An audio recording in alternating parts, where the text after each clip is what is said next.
Assalamualaikum warahmatullahi wabarakatuh. Waalaikumsalam. Alhamdulillah, segala puji dan kebaikan hanya milik Allah. Nahmaduhu subhanahu hamdan katsiran thayyiban mubarakan fihi kama yuhibbu wa yarda. Wa nahmaduhu bihamdil ladzi bi ni'matihi tatimmu shalihat. Asyhadu an la ilaha illallah wa asyhadu anna Muhammadan abduhu wa rasuluhu la nabiyya wa la rasula ba'dahu. Allahumma shalli ala nabiyyina Muhammadin wa ala alihi wa sahbihi wa sallim tasliman katsiran, amma ba'du. Hadirin hadirat jamaah salat subuh Masjid Al-Ikhlas yang kami hormati dan kami muliakan, terutama segenap pengurus masjid yang kami hormati dan kami muliakan. Kita juga tentu merasa dan bersyukur karena dirahmati Allah Subhanahu wa taala bisa memakmurkan masjid. Tidak hanya sholat berjamaah, tetapi juga duduk bersama untuk tafaqquh fiddin. Dalam hadis disebutkan yang artinya para malaikat mendoakan salah seorang di antara kamu yang berdiam di masjidnya dan belum batal wudunya dengan doa yang berbunyi Allahumma ighfir lahu Allahumma arhamhu. Ya Allah, ampunilah dosanya dan rahmatilah dia. Ini merupakan salah satu keutamaan sholat masjid dan menjaga wudu. Kalau batal wudunya terus menetap di masjid, ya malaikat pun mandek buatan tolak kemana. Kalau mau terus dapat doanya, wudu balik, masuk sholat tahiyatul masjid, duduk lagi. Ini diantara keutamaan berada di masjid dalam keadaan suci, didoakan malah malaikat. Dan juga salah satu cara agar mendapatkan rahmat Allah Subhanahu wa taala. Dan rahmat Allah itu meliputi segala sesuatu, segala kebaikan, segala kasih sayang, yaitu rahmat. Kita bersyukur atas rahmat Allah di pagi hari ini. Kita bangun dalam keadaan beriman. Pagi ini masih beriman. Di zaman Nabi SAW, para sahabat ketika ditanya, piye kabarmu? Piye kabarmu? Tanpa tambahan enak zaman tutor gitu. Piye kabarmu? Kaifa asbahtum? Mereka jawabnya bukan alhamdulillah sehat, alhamdulillah masih ada rezeki, alhamdulillah tadi malam itu nyanyinya alhamdulillah gak apa-apa. Jawabnya apa? Alhamdulillah asbahna mu'minin. Alhamdulillah pagi ini masih beriman. Jadi niku sekelas sahabat. Kita alhamdulillah masih dijaga dalam keimanan. Tentu kita berharap sampai akhir hayat nanti yang kita ucapkan adalah la ilaha illallah. Allahumma amin. Tidak lupa setelah kita bersyukur, kita juga berdoa untuk saudara-saudara kita di Sumatera, di Lumajang yang terkena musibah. Semoga Allah memberi kesabaran, ketabahan dan ditinggikan derajatnya. Ditinggikan derajatnya. Ada yang pernah nanya ke Pulau, kita ini musibah ujian sebagai ujian atau sebagai adab? Waduh, itu ya rahasianya pangeran. Akhirnya pulau nyobi jawab gitu. Ya, kalau bagi orang yang beriman dan orang-orang baik itu ujian. Kalau orang-orang yang minum sewu sebaliknya, yang mungkin itu juga teguran dan adab, ya itu ijtihad. Bisa salah, bisa betul. Setelah kita bersyukur, mendoakan orang-orang lain, dan kita bersalawat kepada Rasulullah Muhammad SAW, semoga kita menjalani hari-hari dengan suri tauladannya, menjalani malam-malam kita, siang hari kita, dengan apa yang dijalani oleh Nabi kita Muhammad SAW. Minimal selalu ingat Allah, selalu ingat Allah. ingat itu aslinya dalam hati dan pikiran, cuma dibuktikan dengan apa? Nyebut dengan lisan. Al-dzikru, sebenarnya al-dzikru, dzikir itu at-tanabbuh bil qalbi. Ada apa itu? Dalam hati terkenang. Itu al-dzikru dalam suatu penafsirannya. Fadhkuruni adhkurkum itu al-dzikru at-tanabbuh bil qalbi. Dzikir itu eling nang jero ati. Lalu kenapa yang dengan lisan itu disebut dzikir juga? Karena itu bukti. Bukti napa sing kedua hati. Dieling pangeran disebut pangeran. Eling Rasulullah, bersolat kepada Rasulullah, mengucapkan salam. Lagi, ini Rasulullah itu selalu dalam keadaan ingat, bahkan dalam keadaan tidur disebutkan matanya terlelap, hatinya berzikir. Ini keistimewaan Nabi. Kalau kita sakit kan dan tidur pun serem, betul terasa apa-apa. Alhamdulillah, Allahumma shalli ala Muhammad. Bapak Ibu jamaah yang kami hormati dan kami muliakan, dan tentunya yang dirahmati Allah Subhanahu wa taala. Pagi hari ini kita melanjutkan pengajian kita tafsir Al-Qur'an surah Al-Baqarah sampai di ayat ke-83. Kita masih juga membahas tentang keburukan Bani Israel. Keburukan Bani Israel ini, Bapak Ibu, di dalam surat Al-Baqarah hampir lebih dari sepertiganya. Anggap kalau surat Al-Baqarah itu kan meh 300 ayatnya, 286 ayat Al-Baqarah itu. Sepertiganya itu bahas tentang Bani Israel. Rinci, detail. Saking Allah ingin kita tidak niru mereka. Saking ingin umat Islam di zaman Ba'dal Hijrah, setelah hijrah dan tinggal di Madinah, saking Allah itu sayang dengan umat Islam, umat mukmin, biar tahu sejatinya perilaku, sejatinya karakter, sifat asli yang Bani Israel, khususnya Yahudi yang hidup saat itu maupun yang hidup zaman Nabi Musa alaihissalam, memang memiliki kepribadian yang menurut saya busuk. Yang dibahas di ayat ini adalah satu di antara kebusukan itu yang akan kita bahas, yaitu nopo al-ghadru bil mitsaq, nyulayani janji. Terus nih, nyulayani itu mengingkari ini. Tapi ini bukan sekedar janji, Bapak Ibu, menurut saya. Karena bahasa itu memiliki bobot. Kalau dapat panjenengan pesan sama wasiat, bobotnya apa tadi? Ya, menurut saya, kon sampeyan jenengan sama bobotnya atau beda? Beda kan? Dalam bahasa Arab juga kata-kata yang kalau diterjemahkan sama tapi lain, kalimatnya lain, menunjukkan apa? Menunjukkan bobot. Janji itu dalam bahasa Arab bisa aqdun, bisa ahdun, bisa mitsaqun, bisa wa'dun. Kata dalam terjemahnya apa? Janji. Itu kok beda-beda bobotnya.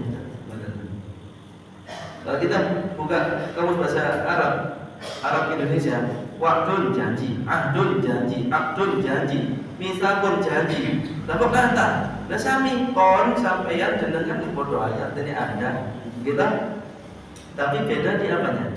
Bobot. Yang disebut di ayat yang akan kita pelajari ini mitsaq. Mitsaq itu Bapak Ibu janji sing tingkat tinggi. Karena perjanjiannya dengan Allah. Akad nikah itu di dalam Al-Quran disebut mitsaqan ghalidha. Memang akad diakad oleh penghulu atau oleh wali bagi perempuan, tapi disebut dalam Al-Quran di waqad akhadna minhunna wa akhadna wa qad akhadna minkum mitsaqan ghalidha. Perempuan yang kau nikahi itu telah mengambil darimu janji yang sangat ghalidh, itu kuat, besar, berat, jauh, karena melibatkan Allah. Ya, akad seorang yang asing, bukan siapa-siapa, tiba-tiba menjadi halal. Itu perjanjian. Saya nikahkan kamu, bla bla bla sebagainya. Saya terima nikahnya itu atas nama Allah. Lah Bani Israil itu di dalam kitab suci Taurat diminta janji sama Allah, dan mereka mengambil janji itu, tapi diingkari. Lalu janji sama Allah aja diingkari, gimana sama manusia? Ya, jadi kalau ada informasi gencatan senjata, tidak sampai 1 bulan dihantam lagi saudara kita di Gaza, jangan kaget. Janji sama Allah saja dianggap enteng. Jadi kalau kita ada pengalaman ini Pak, saya berinteraksi sama seseorang, baik sesama manusia, tapi saya hubungan sholat ya. Saya nggak nyebut nama, asal, daerah, aman, bukan ngerasa ngambil pelajarannya. Ternyata dia karena baik hubungan sama Allah, minjam uang Pak. Istri saya udah ingatkan, jangan ya, orangnya udah sholat. Jadi kalau bagus kok.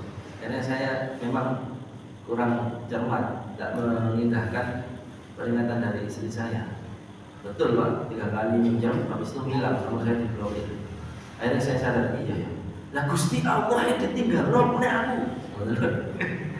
Dan itu ternyata sifatnya Bani Israil. Di sini kita akan pelajari ayat yang mana Allah mengambil janji pada Bani Israil melalui kitab suci Taurat. Di situ ada beberapa perkara yang diperintahkan oleh Allah.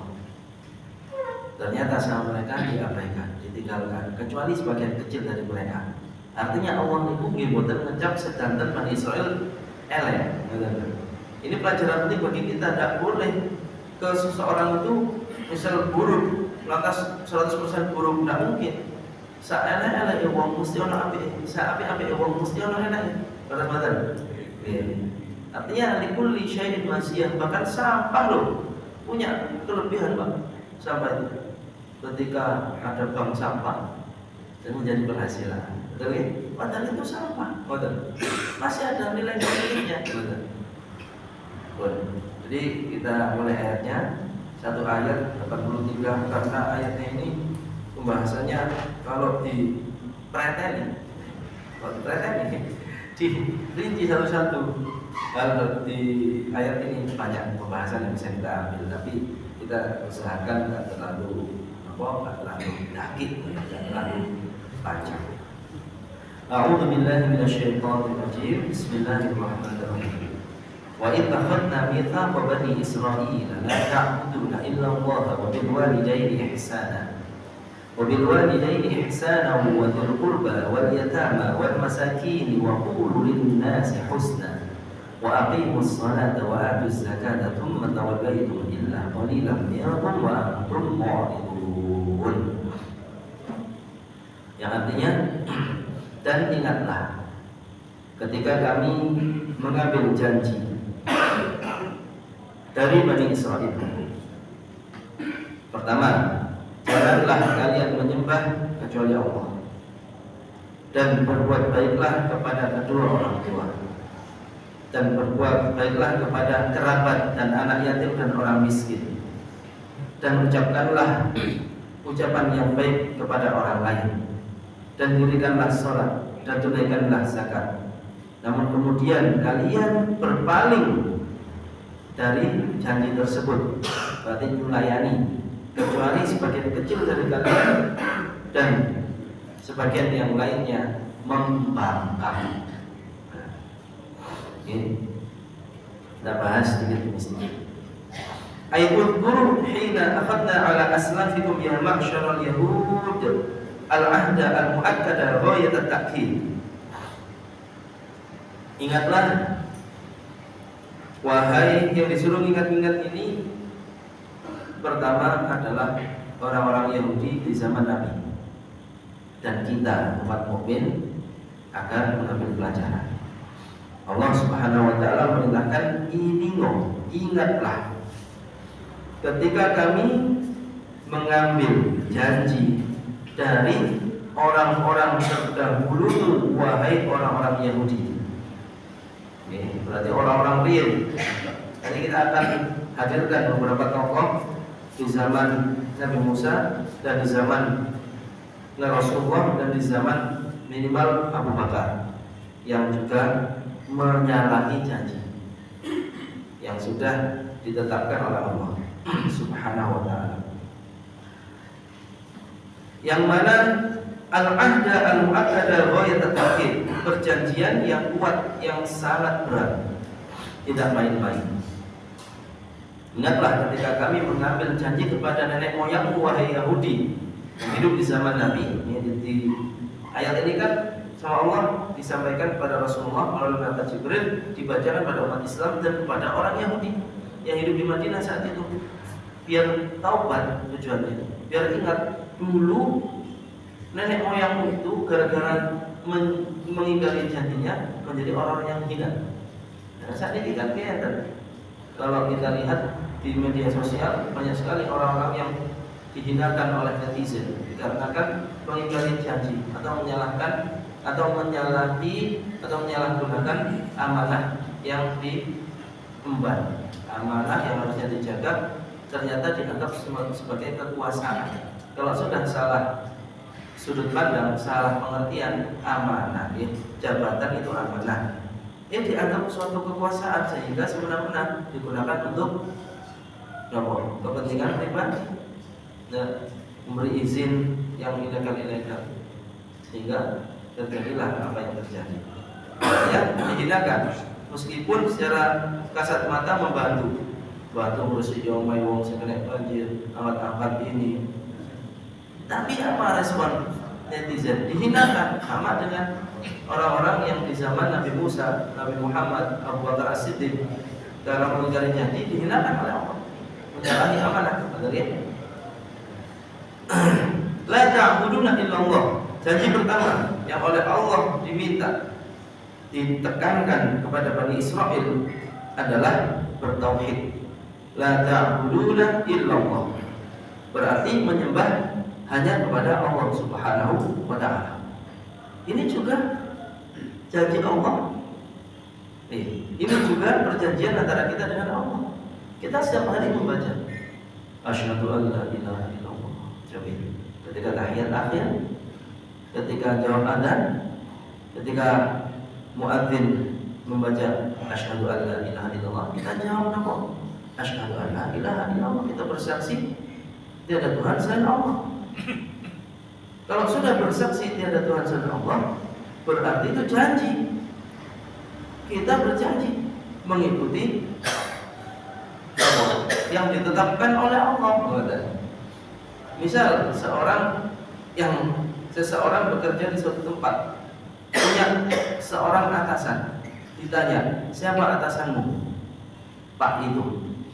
Pasti dia nurut karena berkaitan dengan nopo sewu gaji bisa. Nurut potong gaji. Betul, akhirnya nurut. Nah, kalau orang sudah bersaksi Allah Tuhannya, tiada Tuhan selain Allah, ya harusnya nurut. Konsekuensi dari bersyahadat adalah taat. Di sini ternyata ada persamaan Bani Israel, kita umat Nabi Muhammad SAW, kita disatukan dalam satu akidah la ilaha illallah. Bedanya kita Muhammadur Rasulullah, mereka Musa Rasulullah. Ketika tiba Rasulullah SAW, mereka harusnya ikut wa asyhadu anna Muhammadar Rasulullah. Tapi mereka tidak. Padahal di kitab suci Taurat diberitahu tentang hal itu. Kemudian yang kedua, wabil walidaini ihsan. Mirip dengan kita. Di dalam kitab Taurat dianjurkan kepada mereka bertauhid dan berbakti kepada orang tua. Wa bil walidaini ihsana, berbuat baik kepada kedua orang tua. Untuk kita di dalam surat Al-Isra juga sama.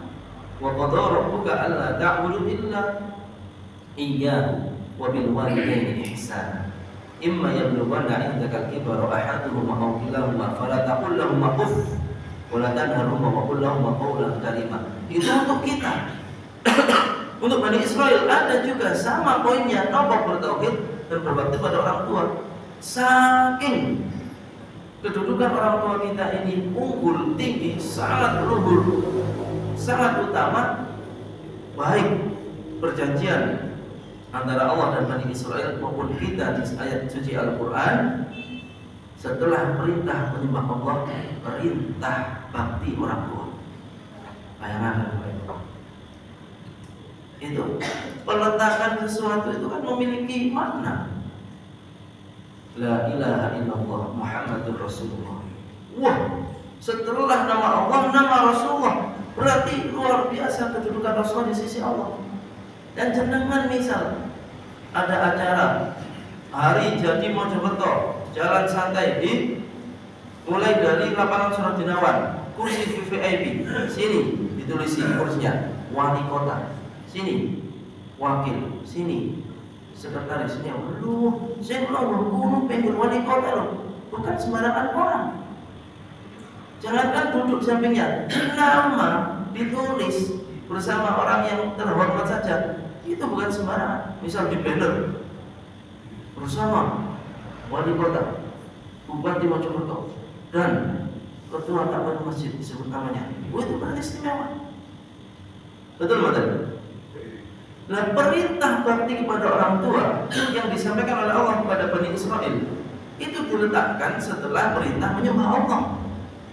Sama dengan kita di Al-Quran, di surat Al-Isra tadi. Dan Allah telah memerintahkan, hendaklah engkau tidak menyembah kecuali hanya kepadanya, dan berbuat baiklah kepada kedua orang tua. Sampai di ayat yang saya baca tadi yang diperuntukkan untuk kita, nun sewu, fala taqul lahum uff, jangan sekali-kali mengucapkan kepada kedua orang tua. Kenapa itu tidak boleh? Melarani hati, menyakiti hati. Berarti segala ucapan atau tindakan yang bisa menyakiti hati orang tua dilarang. Meskipun nggak sampai mengucap meskipun kata ayo jangan terus tak mengucap memang, tapi melengos wajah, melarang hati ibu dilarang. Sampai seperti itu. Wa qul lahum qawlan karima. Jangan angkat suara pada orang tua, ucapkan perkataan yang karima. Coba Allah Subhanahu wa taala dalam firman-Nya tidak menggunakan kata-kata wa qul lahum qawlan hasanah. Dan ucapkanlah perkataan yang baik, tidak. Qawlan karima, ucapan yang mulia kepada orang tua. Maka bagi kita yang masih ada orang tua, kesempatan yang sudah wafat orang tuanya, doa minta maaf pada Allah kalau mungkin dulu baktinya masih kurang. Ini wa bil walidaini ihsana, berbuat baik kepada kedua orang tua. Birrul walidain, sering kita dengar birrul walidain. Berbuat baik itu apa Pak? Napa benten ini berbuat baik sama taat? Bagus mana berbuat baik sama taat Pak? Berbuat baik karena inisiatif. Kalau taat itu diawali dengan perintah, disuruh nurut dan taat. Kalau berbuat baik tidak nunggu disuruh. Baiki wayai sabang ibu, tidak perlu ditanya kok semua tak boleh. Melihat rumahnya ibu kok omai ini loh diapain. Nah, tanpa disuruh inisiatif. Ini ada yang bocor, ada yang apa, tadi mungkin dimudahkan ke arah sana. Allahumma amin. Kemudian setelah diperintahkan berbuat pada orang tua, wa bil qurba wal yatama wal masakin. Tiga golongan manusia yang kita juga harus berbuat baik kepada mereka, kepada al-aqriba. Dawil qurba niku al-aqriba. Aqriba kerabat. Kerabat itu berarti nopo yang ada hubungan darah, baik dari pihak ayah kita atau pihak ibu kita. Oke, Pak Le, Pak De, Bude, Mbah, sepupu, ponakan, adik kakak kita juga termasuk kerabat. Kita punya saudara kandung.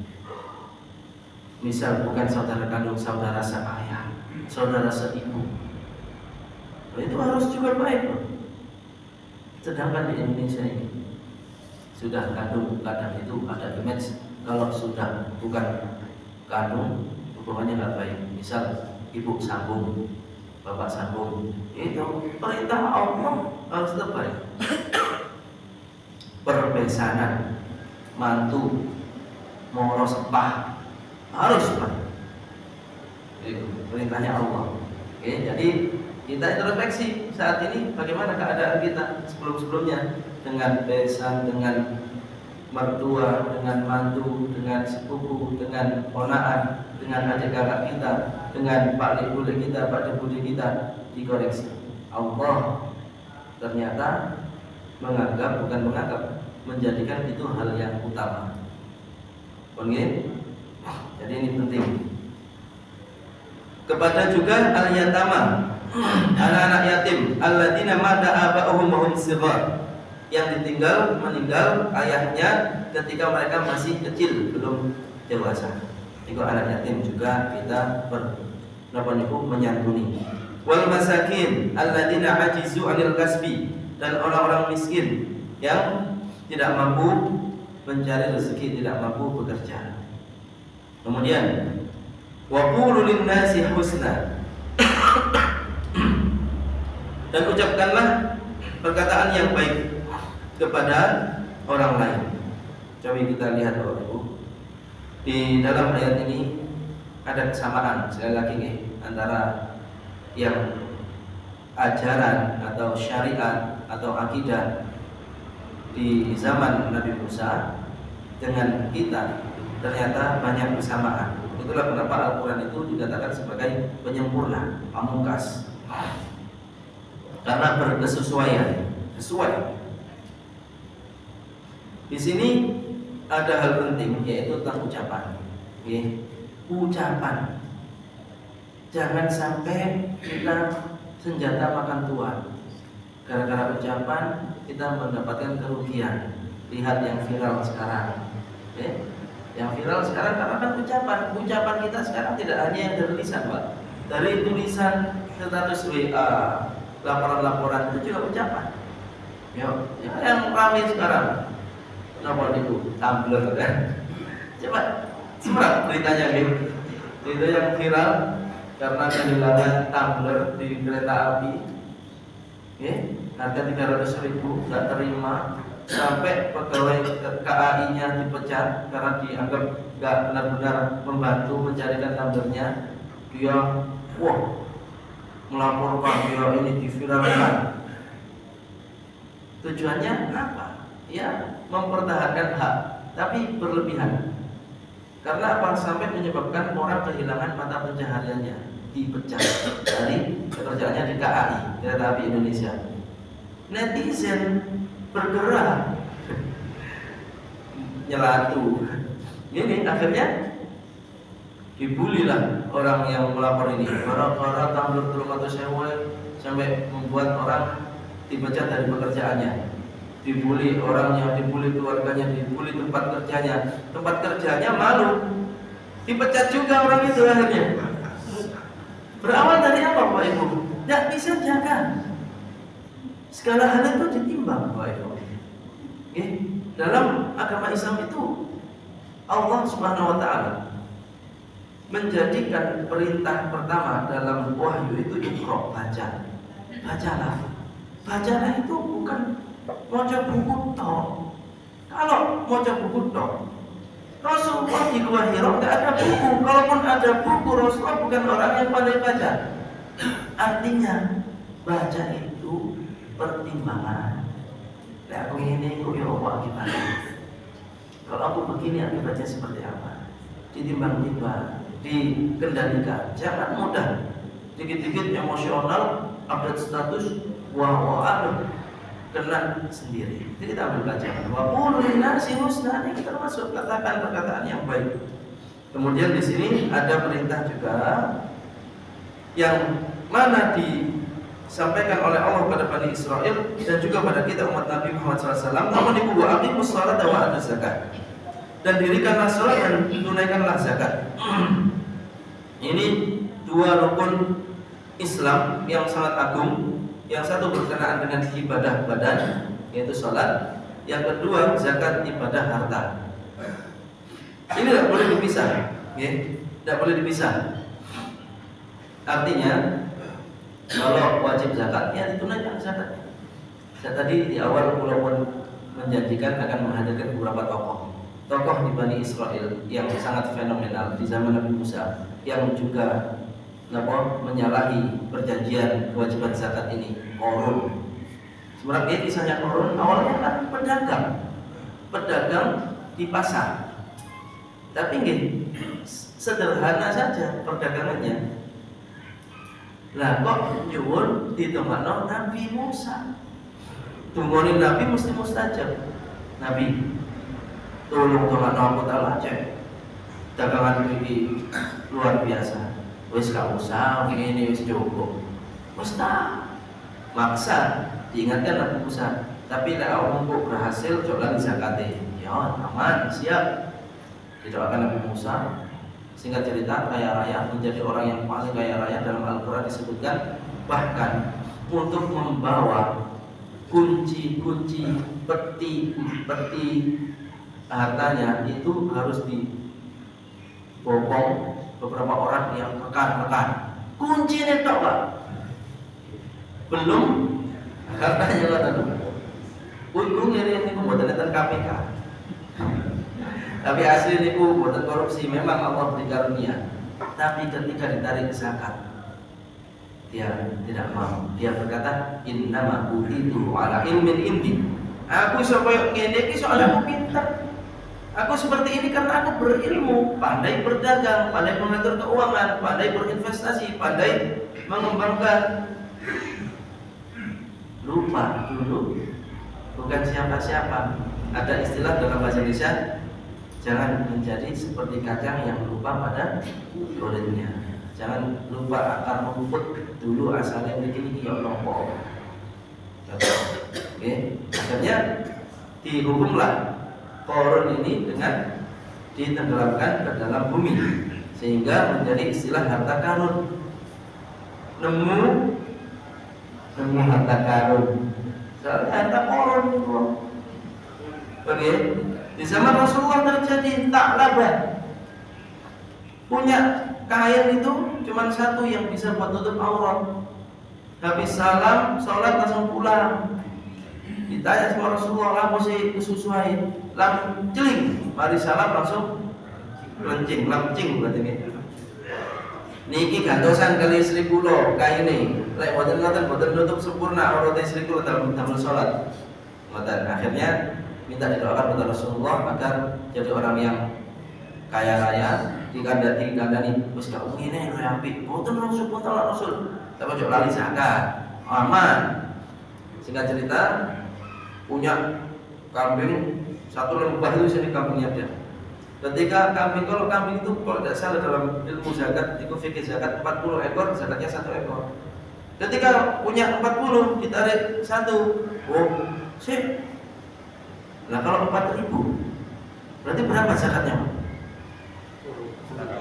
Ya, nah itu makanya ketika masih sedikit ditunaikan, cek buatan dereng terlalu kerosok. Pas sudah punya 4.000 ditarik 100, dia membahasakan ini bukan zakat namanya, ngerampok kamu. Wah nggak terima Allah Subhanahu Wa Taala. Syariatnya dibilang perampokan. Turun ayat khusus menegur taklabah, hancur Pak. Wah sudah malu kalau sahabat sampai turun ayat teguran khusus untuknya, malu abadi sampai sekarang ayatnya. Ini taklabah. Ini mengingkari janji. Di zaman Abu Bakar juga seperti itu. Sempat terjadi perselisihan antara Abu Bakar dan Umar bin Khattab. Karena apa? Ketika Rasulullah wafat banyak yang murtad, Pak. murtad. Akhirnya perang melawan orang-orang yang murtad. Terus di satu kawasan lainnya orang-orang enggan bayar zakat. Abu Bakar bertekad memerangi mereka, memerangi orang-orang yang enggan membayar zakat. Umar bin Khattab melarang. Abu Bakar, ini loh, mereka kan tidak meninggalkan sholat, toh hanya zakat saja. Timbang kita perangi, nanti malah murtad mereka, meninggalkan sholat juga nanti. Jadi Umar bin Khattab berpikir, ya masih mending karena mereka masih sholat, hanya meninggalkan zakat. Kalau kita perangi juga, nanti jangan-jangan murtad malahan meninggalkan sholat. Abu Bakar yang oleh Umar dikenal sebagai sosok yang lemah lembut, Umar kaget dengan ketegasannya. Umar, sejak kapan dalam Al-Quran ayat sholat dan zakat dipisah? Kaget Umar, iya. Jangan kita nih, kalau kita membaca ayat suci Al-Quran, perintah sholat seringnya dikaitkan dengan zakat. Wa aqimus sholat wa atuz zakat. Sejak kapan Umar? Umar tertegun melihat ketegasan dan kecerdasan Abu Bakar. Ya Allah, Abu Bakar, maaf. Bagaimana mungkin ayat yang seperti itu lupa? Aku terlupa terhadapnya. Wes, ayo budal, perangi para pembangkang zakat itu. Sampai seperti itu. Kalau zakat tidak penting, kenapa sampai ada sejarah Islam mengatakan Abu Bakar program utama, program unggulan ketika sudah menjadi khalifah, memerangi pembangkang zakat. Maka bagi kita jangan sampai. Nah, di sini sudah sampai di ujung ayat kita. Summa tawallaitum illa qalilan minkum. Kemudian kamu berpaling dari janji-janji itu.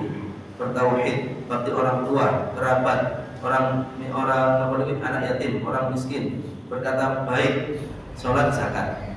Ada 7 bulan lebih janji yang diambil oleh Allah dari Bani Israel. Ternyata mereka berpaling. Summa tawallaitum illa qalilan minkum, kecuali sedikit di antara kalian, wa antum mu'ridun, sedangkan yang sebagian lainnya membangkang. Akhirnya apa? Mereka dihinakan. Contohnya tadi Korun dihinakan. Sampai sekarang kita tahu kisahnya. Sa'labah dihinakan. Pokoknya orang-orang yang tidak harus karena zakat saja, Ibu. Barang siapa yang mengingkari janji, tidak amanah, tidak kunjung bertaubat dan memperbaiki, niscaya akan dihinakan oleh Allah. Sudah banyak contohnya. Ini Bu, yang saya sebut tadi bukan kita kalau memang kenyataan.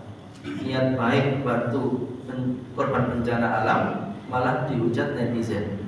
Nah gimana dia? Pahlawan kesiangan, dia yang memberi izin. Sekarang ngepel dan ngangkut taruh beras. Nah, itu perbuatannya kelihatannya baik toh, tapi justru menghinakan. Betul ya? Nah, itu pelajaran penting bagi kita dari satu ayat ini, adanya banyak persamaan antara syariat, akidah, akhlak yang ditetapkan oleh Allah bagi Bani Israel juga bagi kita. Maka kita berusaha untuk menerapkannya, beriltizam, yaitu senantiasa berpegang teguh, sehingga Allah memuliakan kita, tidak menghinakan kita. Allahumma amin. Ini kemauan satu ayat yang dapat kita pelajari pada pagi hari ini. Semoga ada manfaatnya. Kalau ada yang salah, saya mohon maaf. Kurang lebihnya mohon maaf juga. Assalamualaikum warahmatullahi wabarakatuh.